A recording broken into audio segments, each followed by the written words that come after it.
കലാകാരിയായി അറിയാൻ മോഹിച്ച് പാട്ടു പഠിച്ച ഒരാൾ അഭിനേത്രിയായാണ് അതിലേറെ അറിയപ്പെട്ടത്. രംഗവേദിയിൽ അഭിനയിച്ച് ഫലിപ്പിക്കാൻ കിട്ടിയ വേഷങ്ങളെല്ലാം തകർപ്പൻ പ്രകടനത്തോടെ ഗംഭീരമാക്കുക തന്നെ ചെയ്തു. കൊച്ചു കൊച്ചു നാടക സമിതികളിലെ മിന്നിത്തിളങ്ങുന്ന നക്ഷത്രത്തെ തേടിയെത്തിയ വലിയ ഓഫർ ജീവിതത്തിന്റെ ഗതി തന്നെ മാറ്റി എഴുതുകയായിരുന്നു. എനിക്ക് ഒരു 18 വയസ്സായപ്പോൾ 18 വയസ്സായി. അപ്പോൾ കലാനിലയം കൃഷ്ണനായരുടെ നാടക കമ്പനിയിലേക്ക് ഒരു നാടകത്തിന് വിളിക്കുന്നു. അപ്പോൾ എൻ്റെ അച്ഛൻ ഒരു വർഷത്തേക്ക് നാടകം എഗ്രിമെൻ്റ് എഴുതി കൊടുത്തു. അപ്പം ഒരു വർഷം നാടകത്തിന് പോയി. എഗ്രിമെൻ്റ് എഴുതി കൊടുത്താൽ നമ്മൾ ഒരു വർഷം പോകണം. ഒരു വർഷത്തെ എഗ്രിമെൻ്റ് എങ്ങനെയാണെന്ന് വെച്ചാൽ അതുപോലെ പോകണം. പോയി ഒരു വർഷം കഴിഞ്ഞപ്പോൾ അദ്ദേഹം എന്നെ വിവാഹം കഴിക്കുന്നു. എന്നെ വിവാഹം കഴിച്ച ഉടനെ ഞങ്ങൾ മധുരയ്ക്ക് പോയി. മധുരയിൽ ഒരു തമിഴ് നാടക കമ്പനി ഉണ്ടാക്കി.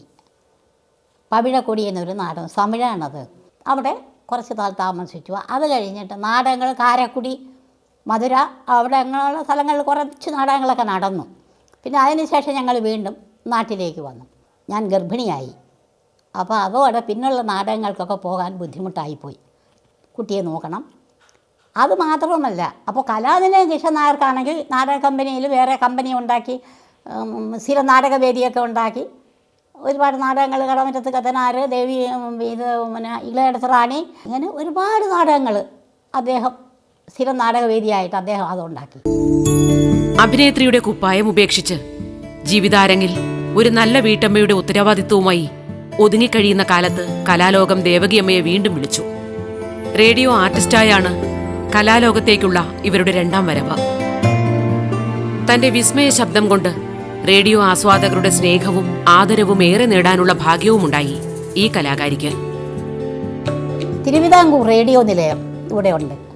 അപ്പോൾ എന്നെ റേഡിയോ നിലയത്തിൽ ഒരു നാടകത്തിന് തിരുനയനാർകുറിച്ചി മാധവൻ നായർ എഴുതിയ ഒരു പട്ടണപ്പകിട്ട് എന്നൊരു നാടകം, അതിനുവേണ്ടി എന്നെ വന്ന് വിളിച്ചു. അപ്പോൾ കലാനിലയം കൃഷ്ണനായർ പറഞ്ഞു, അവൾ സ്റ്റേജിലൊക്കെ അഭിനയിക്കും, ഈ റേഡിയോയിൽ അവൾ അഭിനയിക്കുമെന്ന് എനിക്ക് തോന്നുന്നില്ല, ശരിയാവുമോ എന്തോ മാധവൻ നായരെ എന്ന് പറഞ്ഞു. അത് ഞാൻ റിഹേഴ്സൽ ചെയ്യാം, 1-2 പ്രാവശ്യം പറഞ്ഞു കൊടുക്കാം, റിഹേഴ്സൽ കൊടുക്കാം, അപ്പോൾ പിന്നെ ശരിയാവും. എന്തായാലും ഞാൻ എഴുതിയ നാടകമാണ്, ഒന്നുകൂടി അയക്കണം എന്ന് നിർബന്ധിച്ച് പറഞ്ഞതുകൊണ്ട് അയച്ചു. ശരി, ഇവിടെ പാളയത്താണ് സ്റ്റുഡിയോ അന്ന്. ആ സ്റ്റുഡിയോ തിരുവിതാംകൂർ റേഡിയോ നിലയം, MLA ക്വാർട്ടേഴ്സിൻ്റെ ആപ്പോസിറ്റായിട്ട്. അവിടെ നാടകത്തിന് പോയി. അവിടുത്തെ ഡയറക്ടർ കൈനിക്കര പത്മനാഭപിള്ള സാറായിരുന്നു. അപ്പോൾ ഞാൻ ആദ്യമായിട്ട് റേഡിയോയിൽ നാടകം അഭിനയിക്കണം അതാണ്. അപ്പോൾ നാടകം കഴിഞ്ഞ് നാടകം നന്നായിരിക്കുന്നു എന്നുള്ളത് കൊണ്ട് ഡയറക്ടർ സാറ് മാധവൻ നായരെ ഈ കുട്ടി ഏതാ എന്ന് വിളിച്ച് ചോദിച്ചു.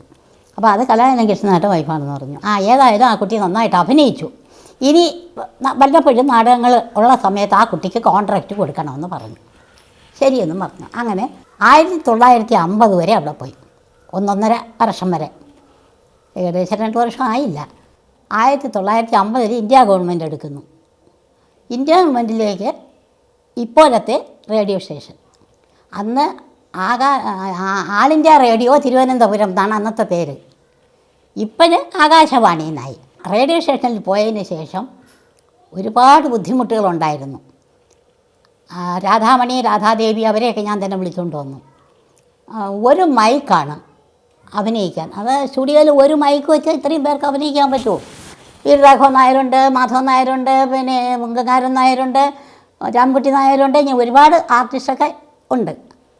എല്ലാവർക്കും കൂടെ ഒരു മൈക്ക് വെച്ച് അഭിനയിക്കാൻ ബുദ്ധിമുട്ടാണ്. പിന്നെ ഞങ്ങൾ അഡ്ജസ്റ്റ് ചെയ്ത് അങ്ങോട്ടും ഇങ്ങോട്ടും മാറിയും മറിഞ്ഞൊക്കെ നിന്നിട്ട് അഡ്ജസ്റ്റ് ചെയ്ത് അഭിനയിക്കും.